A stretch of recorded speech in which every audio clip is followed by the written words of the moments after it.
নমস্কার বন্ধুরা, Piyali lifestyle with village ফুডে সকলকে স্বাগত জানাচ্ছি। আজকে আমি হাতে মাখা কাচকি মাছ তোমাদের সাথে শেয়ার করব। ভিডিওটা স্কিপ করবে না, প্রথম থেকে শেষ পর্যন্ত দেখার অনুরোধ রইল। এইভাবে কাচকি মাছটা রান্না করলে গরম ভাতের সাথে কিন্তু দুর্দান্ত লাগে, আর যাকে খাবেন সে কিন্তু বারবার বলবে এইভাবে করে দেওয়ার জন্য।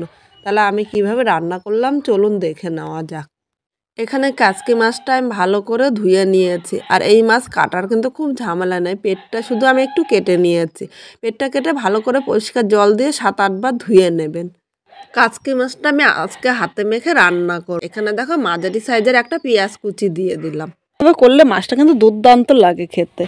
1 চামচ জিরা বাটা দিলাম। প্রতিটা মশলাই কিন্তু আজকে আমি পাটায় বেটে নিয়েছি। 1 চামচ আদা বাটা, 1 চামচ রসুন বাটা, 5টা কাঁচা পাকা লঙ্কা নিয়েছে। তোমরা ঝাল যেরকম খাবে সেই হিসাবেই নেবে। অনেকে লঙ্কাটা বাটতে গেলে হাত জ্বালা পোড়া করে। আপনারা যদি লঙ্কাটা একটুখানি হাতের মধ্যে প্লাস্টিক দিয়ে বেটে নেন তাহলে কিন্তু হাত জ্বালা পোড়া করবে না। দিলাম 1/2 চামচ কাশ্মীরি লঙ্কার গুঁড়ো। এটা কিন্তু কোনো ঝালের জন্য না, শুধুমাত্র কালারের জন্য দিয়েছি। ইচ্ছে করলে তোমরা স্কিপও করতে পারো। 1 চামচ হলুদ, স্বাদ অনুযায়ী লবণ, সবার শেষে দিয়ে দিলাম 2 চামচ টমেটো পিউর।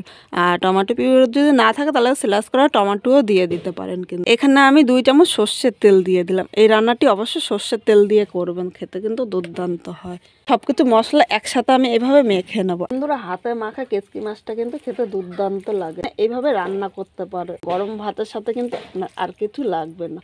আর আমার এরকম নতুন নতুন রান্না দেখতে তাহলে অবশ্যই কমেন্ট করে কিন্তু জানিও। আর নতুন কোনো বন্ধু থাকলে চ্যানেলটি সাবস্ক্রাইব করে দিও, যাতে নতুন নতুন ভিডিও আপলোড করলে সবার আগে নোটিফিকেশান আপনার কাছে পৌঁছিয়ে যায়।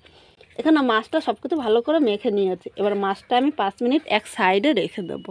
বন্ধুরা, কড়াইটা উনানে বসিয়ে প্রথমে ভালো করে গরম করে নিয়েছি। তারপর আমি সর্ষের তেলটা দিলাম। আর কড়াইটা যদি গরম না করে সর্ষের তেলটা দিতাম তাহলে কিন্তু মাছটা নিচে দিয়ে লেগে যাওয়ার ভয় থাকতো। তাই এই মাছটা রান্না করার আগে কড়াইটা ভালো করে গরম করে নেব। এখানে তেলটা গরম করে নিয়েছি, আর এইভাবে করে নিলে মাছটা কিন্তু কড়াইয়ের নিচে দিয়ে একদম লেগে যাবে না। এবার তেলটা পুরো কড়াইতে ভালো করে এইভাবে আমি একটু নেড়ে চেড়ে নিলাম। যে মাছটা আমি হাতে মেখে রেখেছিলাম দেখো খুন্তি দিয়ে এইভাবে আমি দিয়ে দিলাম। ইচ্ছে করলে কিন্তু তোমরা হাত দিয়েও দিতে পারো, আমি এখানে আর হাতটা লাগালাম না। এবার একে একে আমি মাছটা পুরোটাই দিয়ে দিলাম। এবার অল্প অল্প করে মাছটা আমি কড়াই চারিপাশে ছড়িয়ে দিলাম। এই সময় উনানে আগুনটা আমি মিডিয়াম দেবো। মিডিয়াম আগুনে আমি 5 মিনিট এইভাবেই জাল দিয়ে নেবো। আর এই সময় কিন্তু মাছটা বেশি নাড়াচাড়া করা যাবে না, তাহলে কিন্তু মাছটা ভেঙে যেতে পারে। এইভাবে আমি 5 মিনিট রেখে দেবো। 5 মিনিট পর ফিরে এসেছে। মাছটা এখানে নিচ দিয়ে দেখো ভাজা হয়ে গিয়েছে, সাইড দিয়ে কিন্তু বোঝা যাচ্ছে। এবার মাছটা আমি উল্টিয়ে নেব। আগে আমি কড়াইটা এইভাবে নাড়িয়ে নিলাম, এবার খুন্তি দিয়ে হালকা হাতে আমি মাছটা উল্টাবো। এখন কিন্তু মাছটা একদম নাড়াচাড়া করা যাবে না বেশি, তাহলে মাছগুলো ভেঙে গেলে খেতে কিন্তু একদম ভালো লাগবে না। দেখো সাবধানে আমি পুরো মাছটা ভালো করে উল্টিয়ে নিলাম।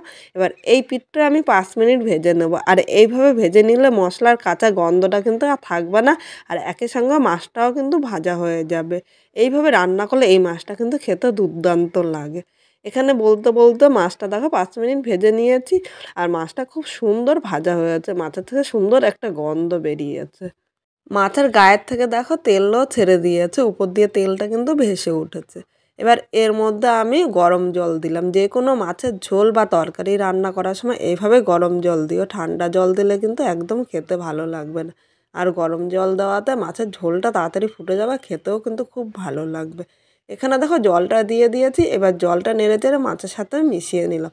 আর খুব বেশি কিন্তু নাড়াচাড়া করা যাবে না, কারণ মাছটা ভেঙে গেলে একদম ভালো লাগবে না খেতে।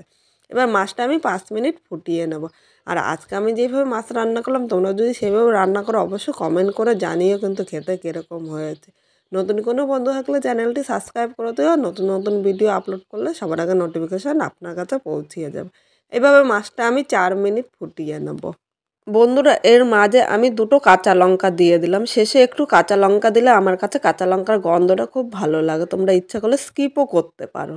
বন্ধুরা, কাচকি মাছটা হয়ে গিয়েছে, আর এর থেকে কিন্তু আমি আর বেশি টানাবো না। আমি হালকা গা মাখা ঝোল রেখেছি। এবার নামানোর আগে একটু ধনেপাতা দিলাম। তোমরা যারা ধনেপাতা পছন্দ করো অবশ্যই কিন্তু ধনেপাতা দিও। এবার ধনেপাতাটা মাছের সাথে নেড়ে চেড়ে মিশিয়ে নিলাম। এবার আমি 2 মিনিট স্ট্যান্ডিং টাইমে রেখে দিলাম। আর আমার এই রেসিপিটা কীরকম লাগলো অবশ্যই কমেন্ট করে কিন্তু জানিও।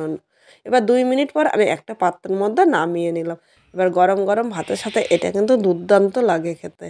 আর এইভাবে যদি রান্না করো তাহলে একবার কমেন্ট করে জানিও যে এই রান্নাটি কীরকম লাগলো।